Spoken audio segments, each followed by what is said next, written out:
Hey y'all, so welcome back to another YouTube video. I'm the creatress of Reviving Venus. My name is Maisha, and on this channel we talk about all things surrounding the planet Venus, which deals with love, sex, money, justice, pleasure, truth, all of the things, honey, right? We deal with that here.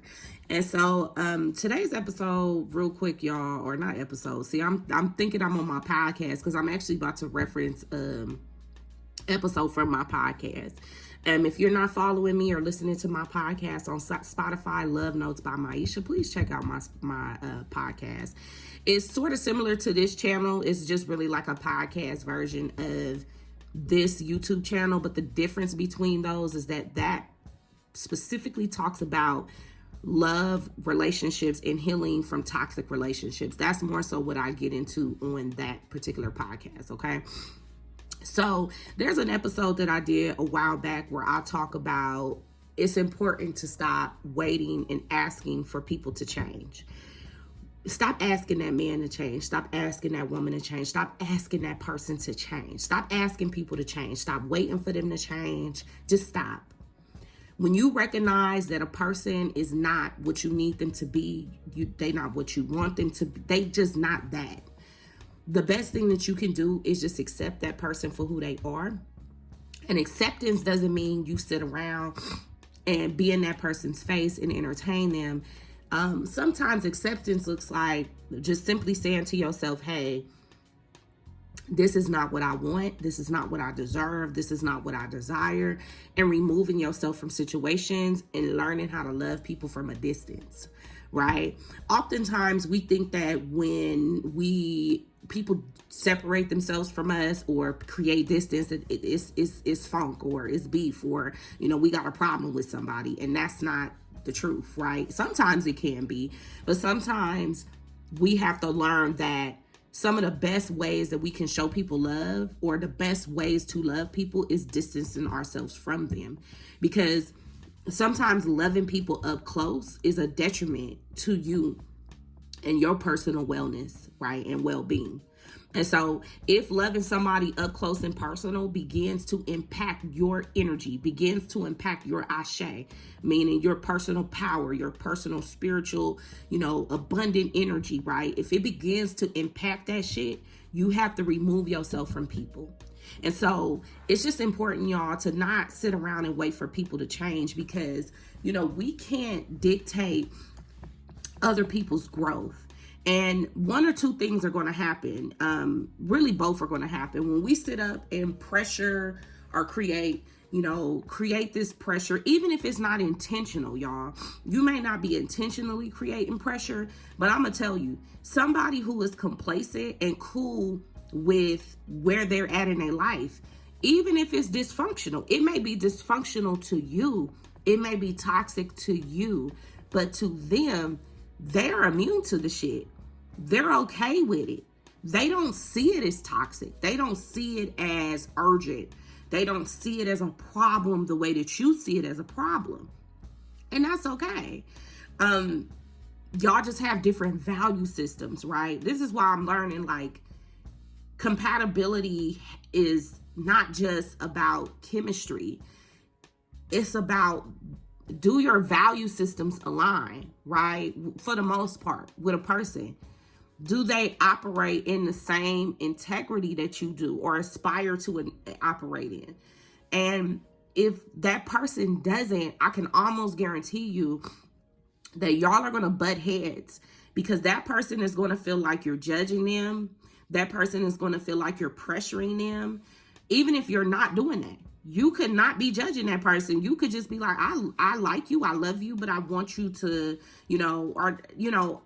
I see areas that you can work on, right? I was reminded of this quote this morning. This woman, I forget what her name is. Her and her husband have a podcast, but she was saying, she referenced James Baldwin, who says that love is about making people aware or conscious about where they fall short, essentially. And I'm reminded of Bell Hooks, her definition of love, which is about nurturing the spiritual growth of somebody else and yours simultaneously, right?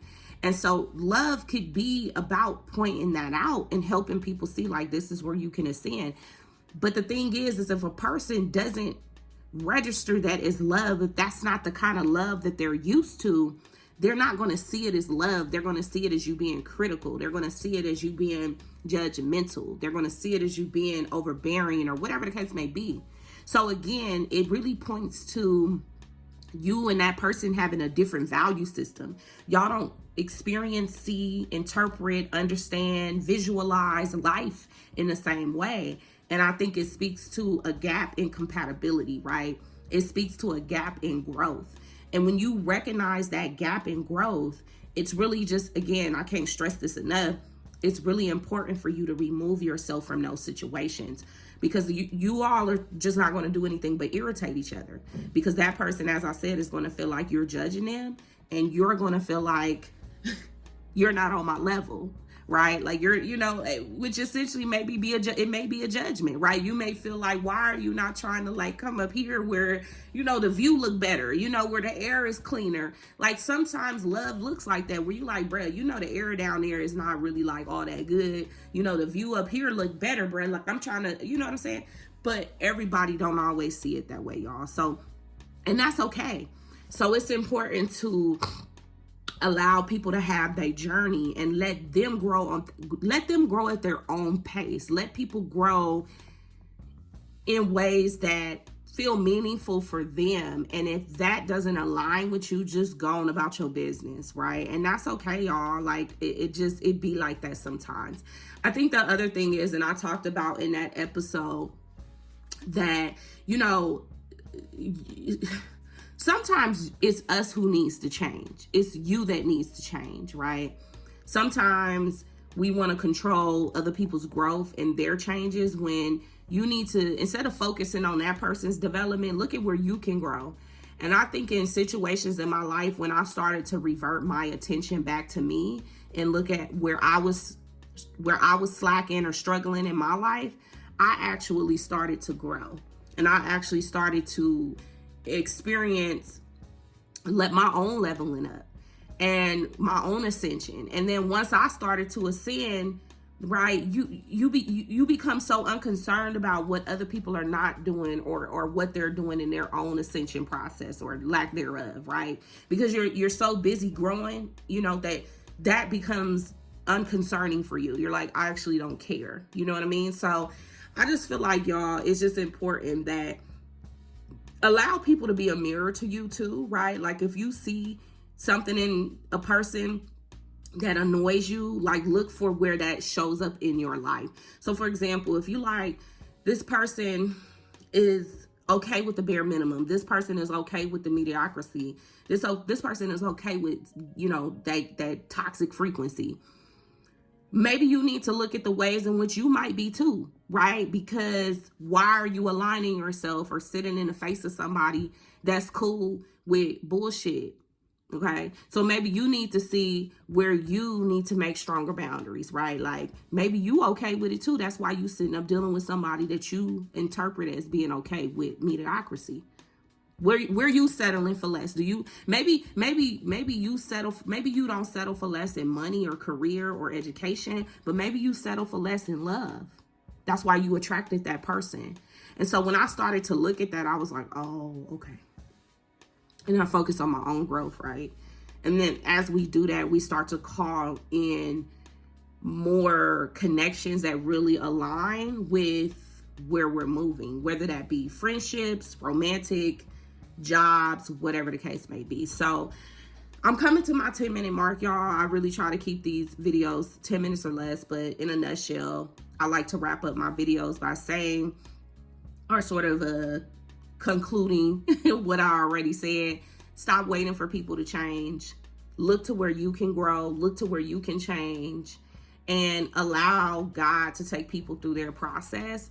And I'll say this, if it's meant for a person to be in your life, if they ascend and grow, y'all will meet somewhere, maybe down the road. If not, that's okay, because God is an abundant God. Spirit is an abundant spirit, and we don't think with scarcity mindset. So if it's not that person, it will certainly be somebody else. So Until next time, y'all, subscribe, tell a friend, and I'll see you in the future.